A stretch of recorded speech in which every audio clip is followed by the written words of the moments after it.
parenteral. Merci beaucoup. Merci beaucoup pour l'invitation et je commence encore une fois cet après-midi par m'excuser pour ne pas donner cet exposé en français parce que ce n'est pas ma langue maternelle et je ne me sens pas très bien discuter les choses scientifiques en français. Donc, mes excuses.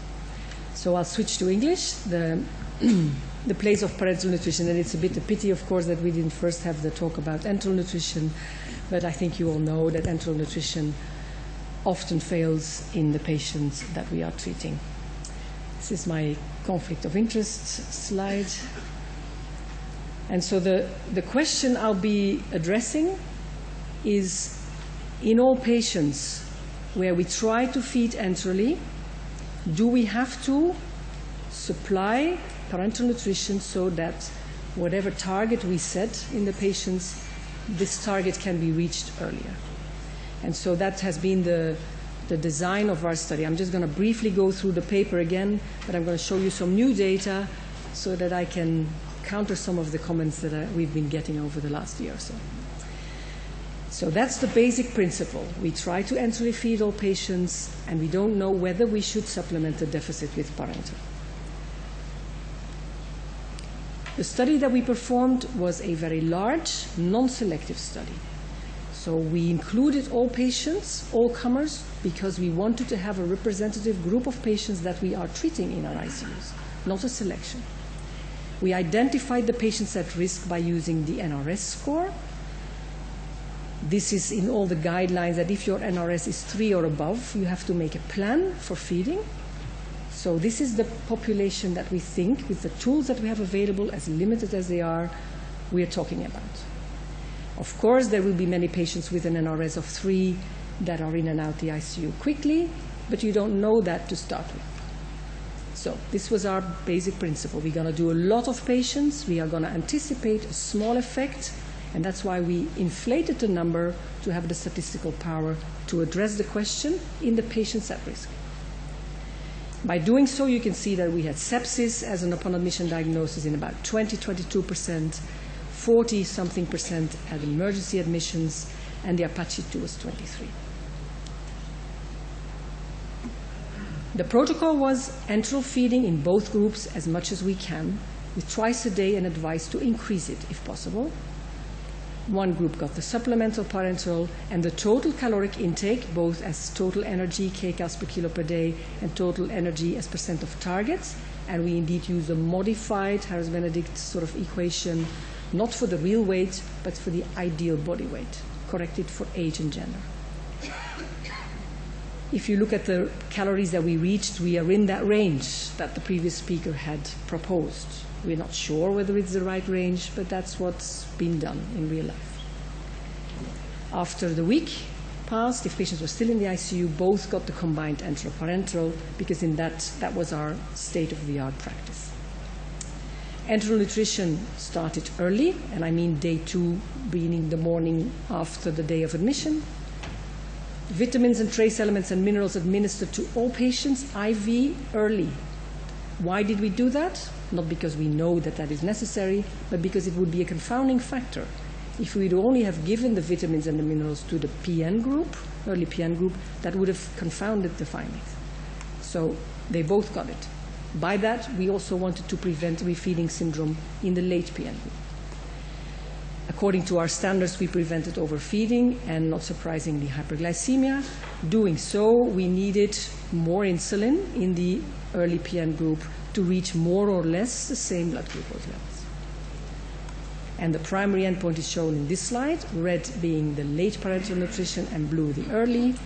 That is the proportion of patients discharged from ICU and the proportions discharged alive from ICU, because mortality is a confounder for looking at staying in ICU. From a certain number of days onward, you see that the curves separate and the patients in the late PN group do better. They're out of the ICU alive faster. These were the primary endpoints plotted differently as in the paper, as the percentage discharged alive or the median or mean stay. That was all reduced. It comes down to a 6% higher chance of being discharged alive from the ICU if you did not get the parenteral feeding. Now, people have said the protocol that we use advised to give the first few days glucose because we have a progressive buildup of calories. And then only after 3 days we gave the combined parenteral feeding, proteins, lipids, and glucose. And so people have said, well, you've seen this harm of parenteral feeding because you've given glucose during the first day. That has been one of the comments. So I want to point out a few things to answer to that comment. First, the outcome curves are equal until the morning after the first 3 days. So during the first 3 days, nothing happens. On the 4th day, maybe with some imagination, you can see that the curves start to separate, but they separate fixed after a week. So the difference we see occurs between the 4th day and the 8th day, the morning of the 8th day, when they were getting the combined parenteral feeding. It's about this question about glucose toxicity or amino acid lipid toxicity. If there is toxicity involved, we try to answer that question also in a post hoc analysis where we plotted the risk for, or the hazard for benefit or for harm for doses of these different substrates, glucose versus amino acids. And what is clear is that glucose appeared neutral, no benefit, no harm, whereas the dose of amino acids, particularly during the first days it was given, appeared to explain the harm. So not the glucose, but the amino acids in this post hoc analysis for what it's worth.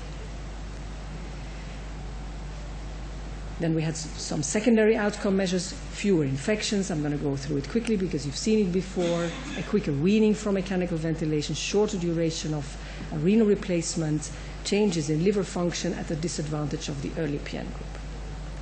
And then the controversy exploded.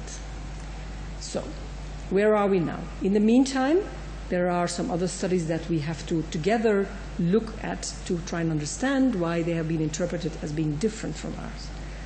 So the EDEN trial already was alluded to, which is enteral nutrition only, and the early PN trial recently published by the Canadian group.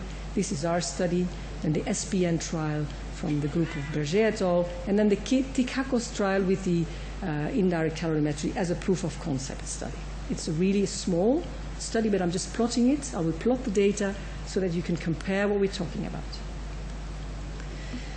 What I'm plotting here is the total caloric intake in the different patient population, the control group each time in red, and the intervention group in blue. And of course, you can't see it on the slide, but I've used dotted lines and full lines to say whether it's enteral or parenteral, but let's just put that aside. Let's look at the amount of calories given.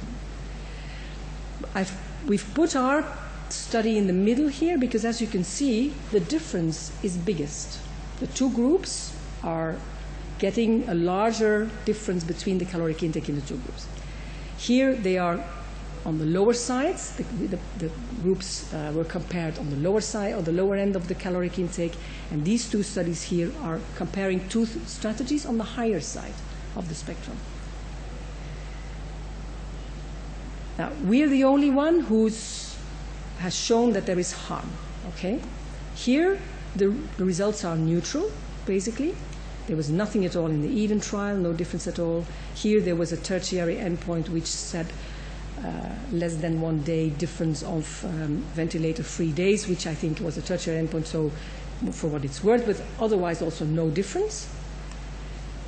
We had a worse outcome in the blue group here, and then here again, and I don't agree with the previous speaker that this trial has shown benefit because although it reported fewer infections in the higher calorie group here between day 9 and day 28, the randomization started on day 4, and they were actually, the infection effects were the opposite if you look at the first few days. So if you take all the days post-randomization in that study, you have to say there is no effect whatsoever. So there's nothing here, and here also there was nothing.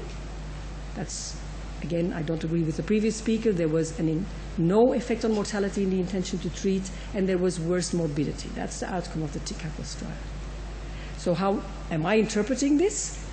There is probably not much effect of feeding or not. But if you look at the widest separated intervention groups, you see a little bit of harm. So it doesn't affect recovery, or it could cause harm if you compare big differences. Why? What we've seen is that there is a quicker recovery. Okay? What is recovery? If you think about it, how do patients in our ICUs recover? They come with a problem, they have cell damage, they have to clear the cell damage. No matter how you define organ failure, it all comes down to getting rid of the cell damage. And this is pathophysiology. I will just quickly go through the principles, but the only evolutionary conserved system that allows big organelles and protein aggregates to be cleared from a cell is autophagy. And autophagy is one of the catabolic pathways. It's catabolism. It is isolating the damaged organelles and proteins, fusing with the lysosomes, degrading the protein content, and reusing the substrates. At the same time, the damage is being eliminated. We think that this is something which happens when you're sick, because there is damage. You have to have this system to clear the damage, and if you feed them, you're suppressing it. Why? Where's the idea coming from? Because if you have a mouse model which is deficient in autophagy, it has similar types of myopathy changes in the muscle as do our patients. That's one observation which is interesting. The system is profoundly suppressed by nutrients, that is growth factors that come with the feeding, but most specifically amino acids, and I spare you the details, but it is the most powerful suppressors. And we have seen in an animal model of critical illness, where we keep the injury constant, it's a burn injury model that can't heal, that if during those days that they are in the acute phase, you feed them with intravenous feeding, either glucose-enriched, lipid-enriched, or amino acid-enriched, you are not helping them. For example, the damage, the muscle damage that occurs during illness was actually aggravated particularly by lipid-enriched and amino acid-enriched nutrition, as compared with fasting in this model and as compared with glucose-enriched feeding. Animal models, you can doubt about that, but it was our proof of concept. We also found in the model that those markers that indicated that is protein aggregates accumulating were also high, predominantly in the amino acid-enriched groups. The place where the process is stopping is probably here, for what it's worth and of your interest, but this generated my hypothesis to go back to the clinical study. So what we think is that early parenteral nutrition, I think actually early nutrition overall, to be honest, may reduce muscle breakdown, but by doing so and by suppressing the catabolic systems, it may also impair the clearance of the damaged organelles and protein aggregates, whereby the function is threatened, not the mass, but the function. And this could be the problem in our patients, as this could actually aggravate the weakness which we encounter. So what I'm advocating is that part of this burning of energy is beneficial. It's not just bad. It's not because you lose your mass that is causing a problem. And I know it's swearing in church, but that is my honest hypothesis, which we tried to test. So how did we do that? Clinically, we looked in the randomized controlled trials in the long stayers on the effects of the intervention on ICU-acquired weakness based on MRC score, 600 patients, and at the same time mechanistically by taking biopsies, looking at atrophy. You might lose your mass when you don't feed, and autophagy. You might activate the clearance when you don't feed in muscle biopsies. And we focus, as I said, on the long stairs. Let's, the quicks in and out, that's not what we're talking about. We're talking about the really severely ill ones. By doing that, by selecting a population of patients here on day 8, the risk of bias is huge. Why? Because the intervention has affected the number of patients who are still there on day 8, right? So they're not the same anymore if you would just go and look at them. You have to correct for this bias. How did we do that? The patients are discharged alive or dead, so they become different. We need to sample a matched population of those patients that are discharged to the ward and go and measure them on the ward, which is what we did. Not just in the ICU, because then the whole analysis is skewed. So that's what we did. We focus on the long stayers, but we also match a set so that we can measure them on the ward. This is the consort diagram. You can't read it. I'm just summarizing the details. ICU stay 8 days or longer, random sample of short stayers, computer-generated, stratified, 1 in 10 proportion. We evaluated the patients 3 times weekly.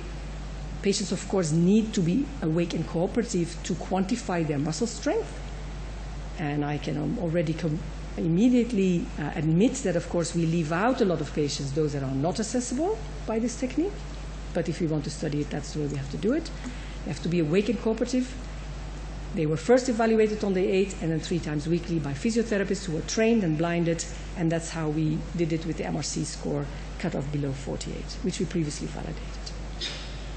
Then the consort diagram of the biopsy study again. Here we took them on the ICU, but for the same reasons had to kick out many of them so that we have a matched sample.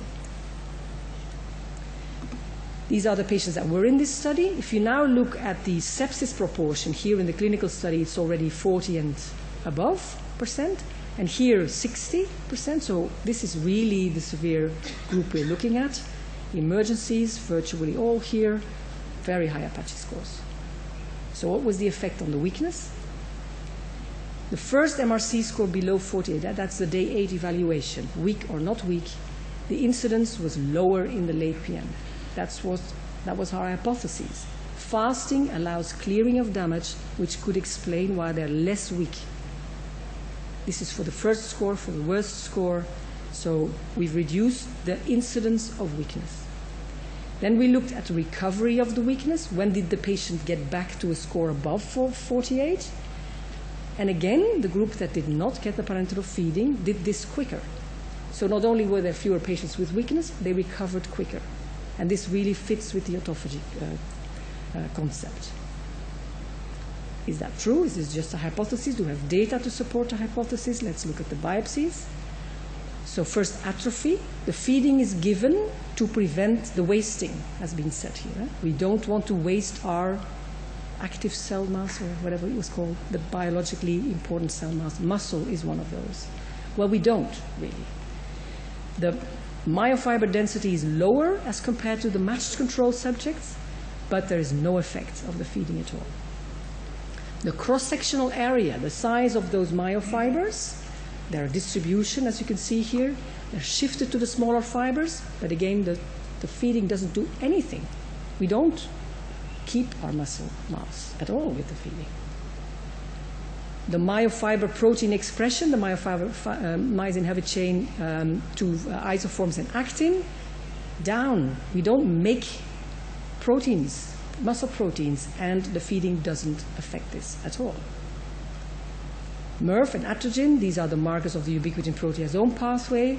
That's the normal breakdown of normal protein. It's up, but we don't affect it with the feeding. So we're not doing what we think we're doing, which is keeping the lean tissue. And that we found to fit with the data we did on a small CT scan study during the randomized controlled trial, where we quantified on a fixed time matched controls and patients, looking at how much lean tissue they waste on the scan versus fat tissue, and indeed the muscle volume goes down. There is no effect of the feeding. The adipose tissue stays up, and no effect of the feeding. And the only thing that happens is that there is little aisles of fat water, whatever you call them, inside the muscle. That's what the feeding is doing. Not muscle in the muscle. What it does do is affect the autophagy. So this ratio here, LC32/1, indicates the activity of the autophagic clearance. This is in healthy controls where it shouldn't be active. This is the patient's fasted, where it's doubled, so fasted, the late PN group, virtually fasted, and the fed group, where it is completely suppressed. So there is damage there, but the autophagy is not activated when you feed them. And this fits with what we also found, which is this sign of protein aggregates accumulation, ubiquitin staining, and no matter how you look at it, it's not a lot, but you see that the fasting actually prevents this accumulation of these abnormal damaged proteins. Academically interesting and therefore not clinically relevant, you might say. Well, at least we have an indication that it is clinically relevant, because in this sub-study we had 58 patients who had both the function and the biopsy. So we could look at whether it correlated or not. How did we do that? We did a multivariable logistic regression analysis with the clinical weakness as the endpoint. And then we put variables into the model that were related in univariate analysis with weakness at this certain p-value, and what came out was nothing of the atrophy had anything to do with the weakness. The only marker that was associated with weakness was this autophagy activation, which I think supports the hypothesis that we need that. So these are my conclusions as compared with tolerating a large caloric deficit during critical illness by just using enteral feeding for 1 week. The early PN did not prevent the signs of muscle atrophy, increased the incidence of ICU-acquired weakness, suppressed this LC3/2/1 ratio, marker of autophagy, and increased the ubiquitin accumulation in skeletal muscle, which then appeared to explain the adverse effects of the feeding on weakness. And I thank you for your attention.